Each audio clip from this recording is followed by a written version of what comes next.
Hi friends, ఇది వచ్చి మునగాకు పొడికి రెడీ చేస్తూ ఉన్నాను. చూడండి, తెల్లగడ్డలు, ఉప్పు, చింతపండు, మసాలా. ఇది వచ్చి మునగాకు వచ్చి ఎప్పుడు చిక్కుతుందో అప్పుడంతా నీడలోనే ఆరబెట్టి పౌడర్ చేసి మిక్సీలో జల్లి చెత్తి పెట్టుకున్నాను. ఎంత బాగుంది చూడండి, కలర్ సూపర్గా ఉంది. దీన్ని వచ్చి ఒట్టి బాణట్లో బాగా వేయించేసి బాగా వాసన వస్తుంది గమగమని. మరి బాగా వాసన వచ్చినాక మన పొడిలో అన్నిట్లో చేర్చి రన్ చేసేసామంటే మునగాకు పొడి సూపర్గా ఉంటుంది. బాగా దండిగా మనం చిక్కినప్పుడంతా మరి ఎత్తి పెట్టి స్టోర్ చేసి పెట్టుకుంటామంటే చాలా యూస్ఫుల్గా ఉంటుంది. ఇదే మధ్య నేను కరివేపాకు కూడా రెడీ చేసి పెట్టుకుంటాను. కరివేపాకు పొడి లేకపోతే దేనికైనా వేయించుకోవాలి. పొడిని ఒకసారి వాడ్చుకుంటేదా సూపర్గా ఉంటుంది, లేదా పచ్చి వాసన వస్తుంది.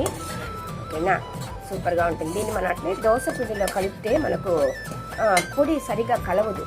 దోశ పిండిలో ఏం చేస్తారు, పిండి కూడా మిక్సీలో వేసి రన్ చేసి పోసుకున్నామంటే కొంచెంగా పిండి మిక్సీలో